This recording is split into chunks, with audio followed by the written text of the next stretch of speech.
Today's daf is daf Lamed Zayin. We are going to begin Lamed Vav Amud Beis by the new Mishnah. Zog the Mishnah called mitzvah shitliya ba'aretz. Any mitzvah that is dependent on the land, any neheges ela ba'aretz, applies only in Eretz Yisrael.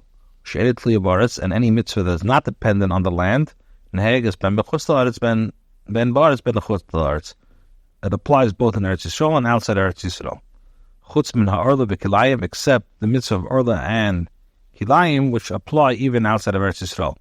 Rabbi Eliezer says that af ha'chodesh, even with regards to the Isser to eat chodesh, which is the new crop before the Eimer offering has been brought on Tes Zayin Nisan, so the halacha is that chodesh also applies outside of Eretz Yisrael.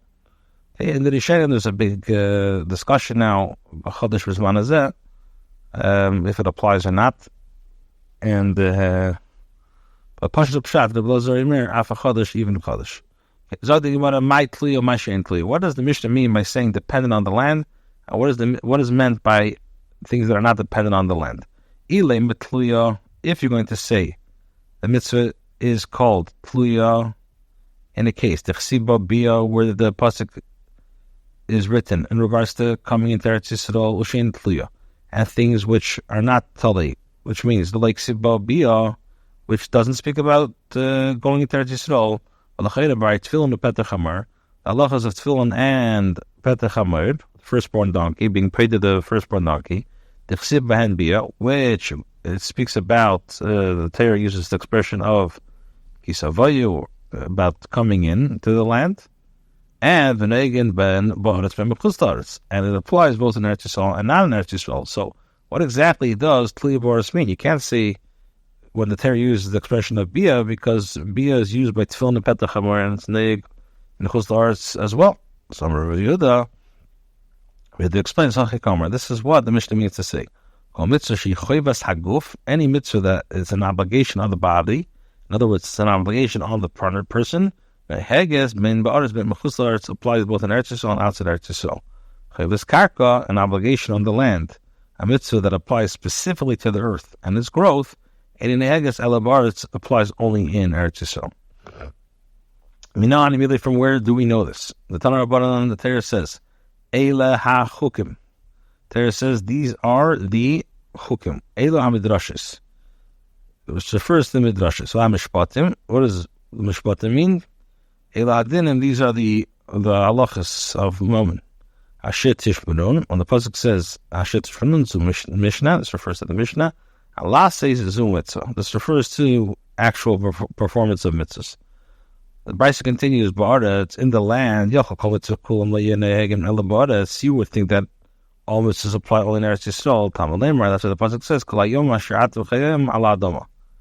It says all the days that you live upon the earth.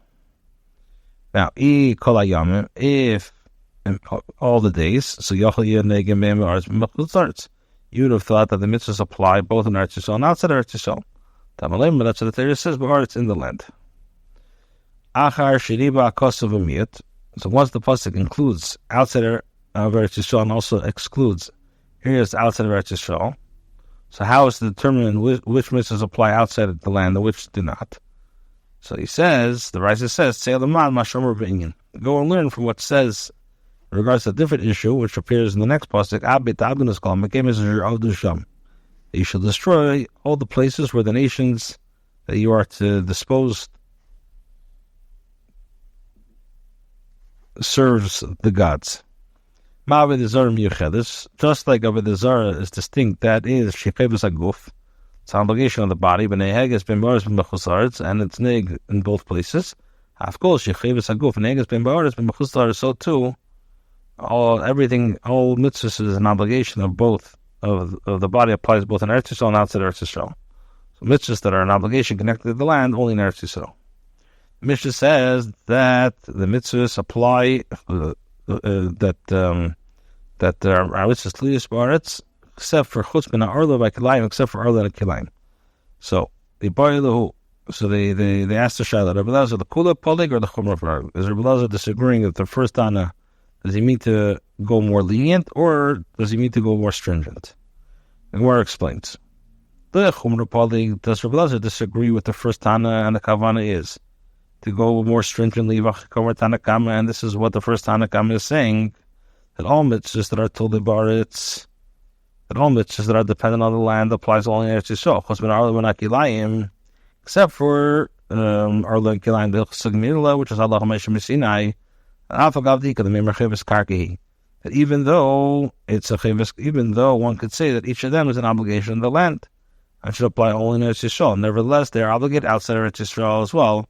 But in regards to Chodosh, Baritz Ibn Chustar's light, that only in Eretz Yisrael, not the Chustars.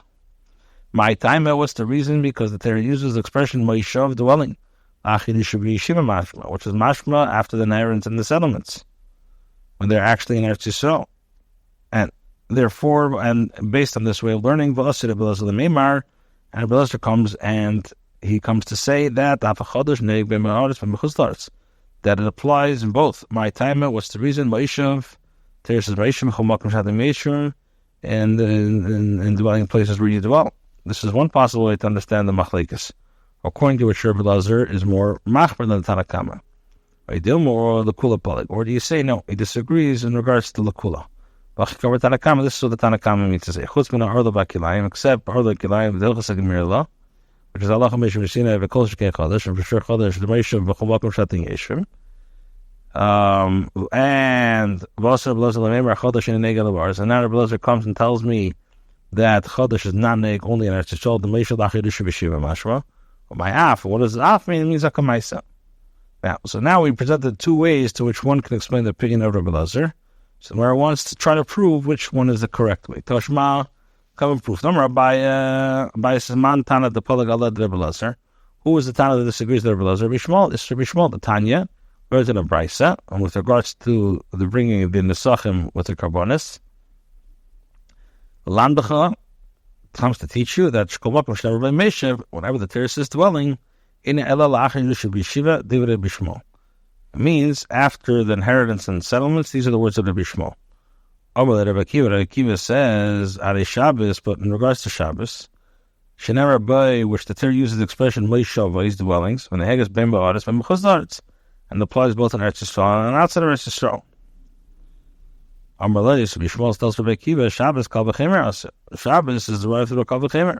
Umam, it says Kal the Hegas Ben Ba'aretz, Ben B'chuzdaretz, if the mitzvahs, the less stringent mitzvahs, apply both to Eretz Yisrael and outside of Eretz Yisrael.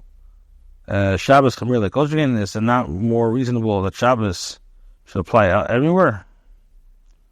Now, Midamar Abaya, from the fact that Abaya said, Man Tana the Polag Allah Rabbi Elazar, who's the Tana that disagrees that Rabbi Elazar is Rabbi Shmuel? So must be Shamas Mina, the Shamas Mina, Rabbi Elazar the Chomer Pali. For the fact that the Abaya said, who's the Tana that disagrees that Rabbi Elazar is Rabbi Shmuel? Rabbi Shmuel says that the term Moshe means that the mitzvah applies after Eretz Yisrael has been entirely settled. So you can conclude from here that Rabbi Eliezer is the one disagrees with the first Tana, and the Kavanah is more the Chumrah.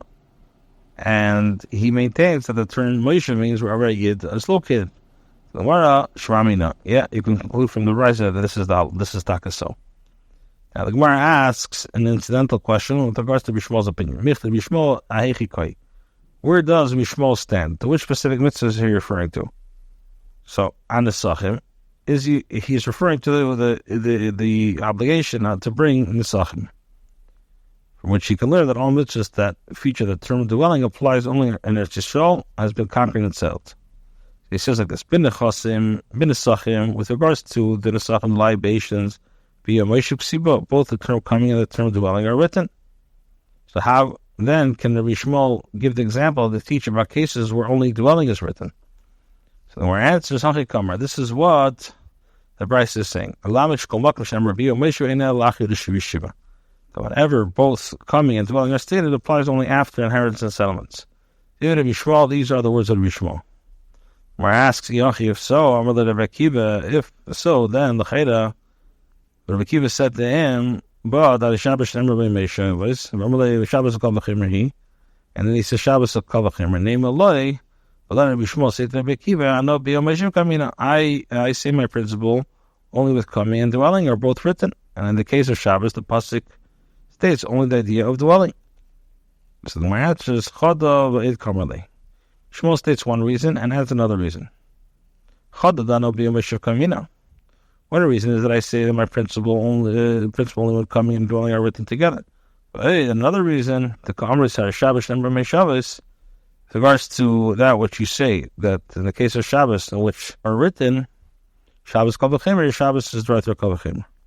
What are they arguing with? What is Rabbi Yishmael and Rabbi Kiva arguing? They're arguing, disagree with regards to karbonis nesachim in the midbar. Shmuel holds they did not bring karbonis in the midbar, as the chiyuv to bring karbonis nesachim came into effect only after they lived in Eretz Yisrael. Rabbi Kiva says no. Karban nesachim by midbar, they did actually bring nesachim in the midbar. Rabbi Abai says, "Hi Tana de Rabbi Yishmael, mapik midach Tana de Rabbi Yishmael." The statement of the Tana of the Beit Yishmael, that only when the terms Meishav and dwelling are both written does the Bia and Meishav both written does the mitzvah take effect after selling an Eretz Yisrael, was learned from another statement of the Tana of Rabbi Yishmael. It explains Tana de Rabbi Yishmael. We learned that in the Tana de Rabbi Yishmael, Hail will never be as potato stam. Since coming under Yisrael mentioned in the Torah in connection with several mitzvahs without specifying, besides when the Jewish people are considered to have arrived there, the pasuk specified in one of its references that applies only after the inheritance and settlements. So to me, it's after the inheritance and the settlement. According to this opinion, there's no need for the pasuk to also mention the term dwelling. And the other Tana, can't bring a proof over there because Melech, the king, the midst of the king, and the Bikurim is two psukim that are boim kechad, and we had this the other day. Whenever you have two psukim that come together, do not teach the other Tana. The Tana of the Beit Yishmael said by would answer tzricha. Both cases are necessary. One cannot learn from the other. Why? Because if it only see Melech and not Bikurim, having I would say Bikurim in regards to first fruit. The Kom is Sane, since he benefits from eating fruit, he should for bringing it immediately and not wait until the land has been inherited and settled. Because of Bikurim, because of Melech. The Torah would say Bikurim, not Melech. Have a minimum Melech the dark of the Chabish. I would say in the case of the king, I would say that it's a manner of a king to conquer. And therefore, I would think that it has to be l'alter immediately. The other, the Tana would say, let the Torah write Melech and Bikurim. And I would say, Ma Melech, regards to the king, the Lachaber Shlach should be Shiva. I would say that if a king whose task is to conquer Tishon, nevertheless, is appointed only after inheritance and settlement, so Bikurim in regards to the first form fruit, like Olshkin, doesn't it make more sense? If so, there are two psukim which do not teach a precedent. The Tana of Rabbi Yishmael said by would say, because of if the Torah would write only with regards to king, I would say I would say that the Eden should be obligated in the mitzvah of Bikurim immediately upon entering Eretz Yisrael, and I would not learn out Bikurim of that of a king. Just as in regards to challah, which is another gift to the kohen, which applies immediately upon entrance of Eretz Yisrael. I don't say that. Okay, so the Gemara says,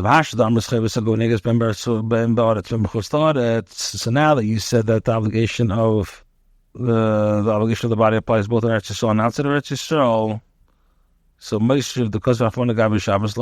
why do I need the term dwelling that the Torah writes with regards to Shabbos? So my answer is it's necessary. Why? So that I would have said I'll be in Yonah the way this ksiving. Since the mitzvah Shabbos was written in the context of the Meidus of the Yom Tevim, so that to buy Kidushin Meidus, it should require a sanctification by the Beis Din, like Yom Tevim, which rely on the new moon. Mashmalon, I don't see that. So the Gemara asks, why do I need the term of dwelling, which the Torah writes with regards to fat and blood? So he says it's necessary. Since it is written in the context of the karbonos, which then, so I would say, Bisman Dika carbon, that when there's a carbon, then it's a Chil V'Dam. Then blood and fat are forbidden. The like a carbon, but if not, I would say late. But if there's no carbon, then forbidden fats and blood are not forbidden. I don't say that. Additionally, the Gemara asks, why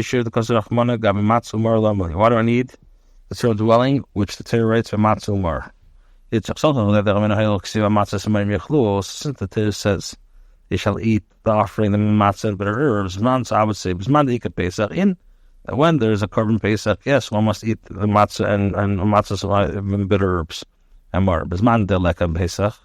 But when there's no carbon pesach, when the Beis Hamikdash is not standing, then I would say there's no obligation to eat matzah and mar. Therefore, it teaches us that these mitzvahs apply every pesach, whether or not the Beis Hamikdash is standing. Why does it say bia in regards to the Tefillin Petach Hamar? He says, the Torah says, because perform this mitzvah of doing tefillin should be shidlah to kind of stars on account which you shall be rewarded to enter Eretz Yisrael. Where it says, where it asks upon the term dwelling written in the connection to the Isra of Chadash. Granted, according to the one who says that the term Leishiv is called Mashma means any place where you dwell, and the Ksiv is what the Torah says, and they ate the produce of the land of the Mara after Pesach. This means that on the day after the Korban Pesach, they ate the produce of Eretz Yisrael. We caught of it initially before the date. They didn't eat. I'll notice it from here. I could have that they sacrificed only afterwards did eat. But according to the one who says that the term Leishiv Isser Chadash applies after inheritance and settlement on Eretz Yisrael, and they halal to let the Yidden eat the produce of the land immediately. Where answer is Loi have tzricho. They did not need to eat the produce as they still had manna. Although they did not eat the new crop of Eretz Yisrael, the reason was not for the Chadash. The pasuk says, "When they saw ochlos aman arba'im shana bein melech Yisrael, aman ochlos bein maktzei aretz kinan." Torah says that the children of Israel ate the manna 40 years until they came to settle the land. They ate the manna until they came to the borders of the land of Eretz Yisrael. So the more analyzes, you cannot say that until they came to settle the land that they were still eating the manna when they entered Eretz Yisrael. Why? It says that the borders of the land of Eretz Canaan, which indicates that they stopped eating manna before entering Eretz Yisrael. Okay, so how does this work?